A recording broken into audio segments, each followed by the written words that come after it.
إجراءات وتدابير جديدة ستتخذها الحكومة بهدف تشجيع الشركات الاقتصادية على إطلاق مشاريع تحل محل الواردات من خلال الاستفادة من عدة امتيازات ضريبية وجمركية. هذا ما كشف عنه وزير المالية عبد الرحمن بن خلفة خلال نزوله ضيفا على القناة الإذاعية الثالثة.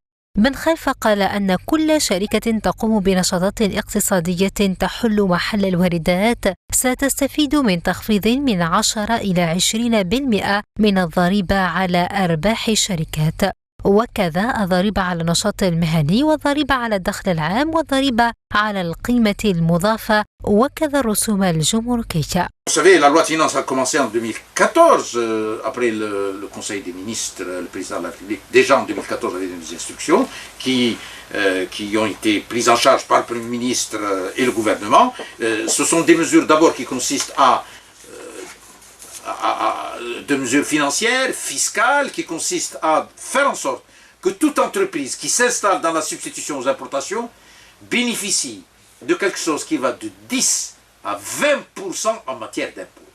Aussi bien sur l'IBS, sur la TAP, sur l'IRG, sur la TVA, sur les droits de douane. Chaque fois qu'il y a un investissement qui se fait en substitution de l'importation, ça peut être du caoutchouc, ça peut être de la sidérurgie, ça peut être de l'impôt, on fait en sorte que l'investisseur national, qu'il s'agisse d'un investisseur national ou d'un investisseur étranger avec le national, gagne en impôts de 15 à 20% par rapport à une importation d'un produit qui vient de l'extérieur. Et cette voie va être renforcée par des mesures structurelles et nous sommes dans la voie de diversification. C'est pour ça que dans cette voie de diversification, on met côte à côte à la fois des mesures structurelles, des mesures financières, mais une optimisation de ressources pour y aller dans les années à venir, dans les 3 années, et substituer progressivement l'importation. وأضاف وزير المالية أنه كلما كانت هناك استثمارات تحل محل الواردات سيستفيد المستثمر من 15 إلى 20% تخفيض على الضريبة مقارنة بمواد يتم استيرادها من الخارج.